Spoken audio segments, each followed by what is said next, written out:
One day, Thomas was at the junction when Gordon shuffled in with some freight cars.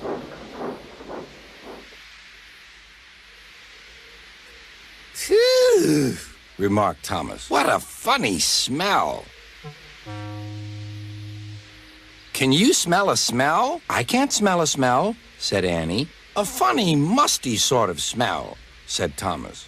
No one noticed it till you did, Grunted Gordon. It must be yours. Not long ago, he had fallen into a dirty ditch. Thomas enjoyed teasing him about it. Annie, Clarabelle, do you know what I think it is? It's ditch water. Before Gordon could answer, Thomas puffed away. Annie and Clarabelle could hardly believe their ears. He's dreadfully rude. I feel quite ashamed. I feel quite ashamed. He's dreadfully rude. And to Thomas they said, "You mustn't be rude. You make us ashamed." But Thomas didn't care a bit.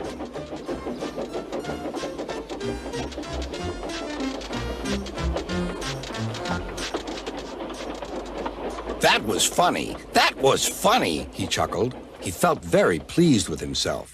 Annie and Clarabelle were deeply shocked. They had great respect for Gordon, the big engine.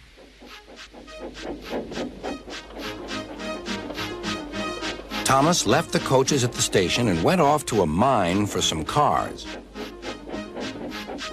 Long ago, miners digging for lead had made tunnels under the ground. Their roofs are strong enough to hold up cars, but not the weight of engines. A large notice warns them not to enter the area. Danger! Engines must not pass this board.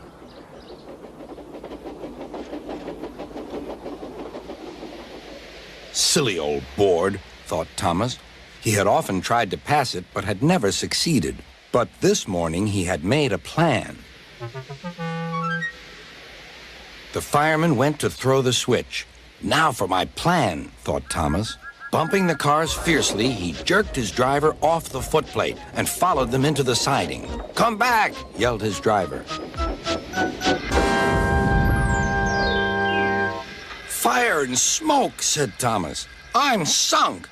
And he was.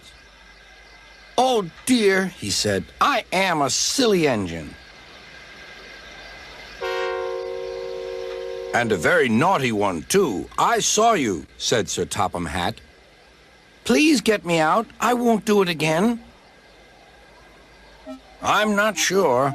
We can't lift you out with a crane. The ground's not firm enough. Let me see. I wonder if Gordon could pull you out. Yes, sir, said Thomas, but he didn't want to meet Gordon just yet.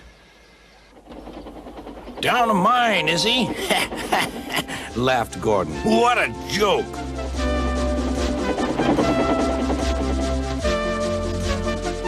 Boop, boop. Little Thomas, we'll have you out in a couple of puffs.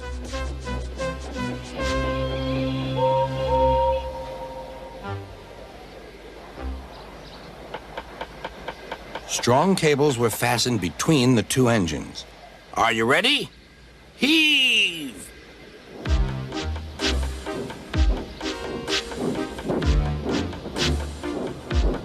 It was a lot harder than they all thought. At last, Thomas was free. "I'm sorry I was cheeky," said Thomas. That's all right, Thomas. You made me laugh, replied Gordon. I'm in disgrace. So am I, said Thomas. Why, so you are, Thomas. Shall we form an alliance? You help me and I'll help you. Right you are, agreed Thomas. Good, that's settled, rumbled Gordon. And buffer to buffer, the Allies puffed home.